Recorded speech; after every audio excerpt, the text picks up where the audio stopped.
আবারও পাকিস্তানের ইসলামাবাদ ঢেকে গেছে কড়া নিরাপত্তার চাদরে। রাজধানী কার্যত লকডাউনের মধ্যে রয়েছে। বন্ধ করে দেওয়া হয়েছে বেশ কিছু সড়ক। দুটি বড় হোটেল থেকে অতিথিদের সরে যেতে বলা হয়েছে। মোতায়েন করা হয়েছে কয়েক হাজার অতিরিক্ত পুলিশ। এসবই করা হচ্ছে যুক্তরাষ্ট্র ও ইরানের মধ্যে দ্বিতীয় দফা আলোচনাকে কেন্দ্র করে। ২০ এপ্রিল এই আলোচনা করার কথা থাকলেও তা আদৌ হবে কিনা এ নিয়ে অনিশ্চয়তা আছে। এদিকে ২২ এপ্রিল শেষ হতে যাচ্ছে ২ সপ্তাহের যুদ্ধবিরতির মেয়াদ। বিশ্লেষকেরা বলছেন আলোচনা হলে শুক্রবারের আগেই হতে পারে। আল জাজিরার প্রতিবেদন বলছে এবারের আলোচনা কয়েকদিন ধরে চলতে পারে। এর লক্ষ্য হলো একটি অস্থায়ী চুক্তি যার মাধ্যমে কার্যকরভাবে যুদ্ধবিরতির মেয়াদ বাড়ানো হবে। যদি এই সমঝোতা স্মারক স্বাক্ষরিত হয় তবে এটি আলোচকদের দীর্ঘস্থায়ী শান্তি চুক্তির জন্য আরও ৬০ দিন পর্যন্ত সময় দেবে।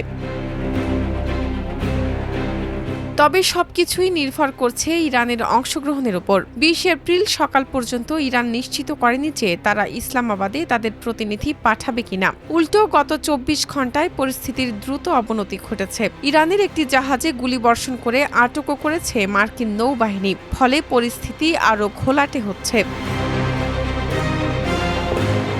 এই উত্তপ্ত পরিস্থিতির মধ্যেই পাকিস্তান আলোচনার আয়োজনে ব্যস্ত। ইসলামাবাদের ম্যারিয়ট ও সেরেনা হোটেলের অতিথিদের সরিয়ে দেওয়া হয়েছে এবং হোটেল দুটিতে নতুন করে বুকিং নেওয়া বন্ধ করা হয়েছে। ইসলামাবাদ কার্যত লকডাউনের মধ্যে রয়েছে। রেড জোন সহ কয়েকটি এলাকায় সড়ক বন্ধ রাখা হয়েছে। গত ২৪ ঘণ্টায় একাধিক মার্কিন C-17 গ্লোব মাস্টার উড়োজাহাজ ইসলামাবাদে অবতরণ করেছে। আরও কিছু উড়োজাহাজ আসার কথা রয়েছে। ট্রাম্প প্রথমে নিরাপত্তার কারণে ভাইস প্রেসিডেন্ট জেডি ভ্যান্সকে না পাঠানোর কথা বললেও পরে হোয়াইট হাউস নিশ্চিত করেছে ভ্যান্স, বিশেষ দূত স্টিভ উইটকফ ও ট্রাম্পের জামাতা জ্যারেড কুশনার প্রতিনিধি দলে থাকছেন। যুক্তরাষ্ট্রের আগাম দল, যাদের মধ্যে নিরাপত্তা দল ও সাজোয়া যান রয়েছে, এরই মধ্যে পাকিস্তানে পৌঁছাতে শুরু করেছে। এদিকে পাকিস্তানের প্রধানমন্ত্রী শাহবাজ শরীফ ২০ এপ্রিল ইরানের প্রেসিডেন্ট মাসুদ পেজেশকিয়ানের সাথে ৪৫ মিনিট ফোনে কথা বলেছেন, যাতে তাদের আলোচনায় আসার জন্য উৎসাহিত করা যায়। তবে যুক্তরাষ্ট্রের সঙ্গে দ্বিতীয় দফা আলোচনার বিষয়ে তেহরানের কোনো পরিকল্পনা নেই বলে জানিয়েছেন ইরানের পররাষ্ট্র মন্ত্রণালয়ের মুখপাত্র। তবে কিছু বিশ্লেষক মনে করছেন ইরান জনসমক্ষে কঠোর অবস্থান নিলেও গোপনে কূটনীতির পথ খোলা রাখছে এবং আলোচনা হবে। এদিকে ইরানি সূত্রগুলো CNN-কে জানিয়েছে ২১ এপ্রিল একটি প্রতিনিধি দল পাকিস্তানে পৌঁছাবে।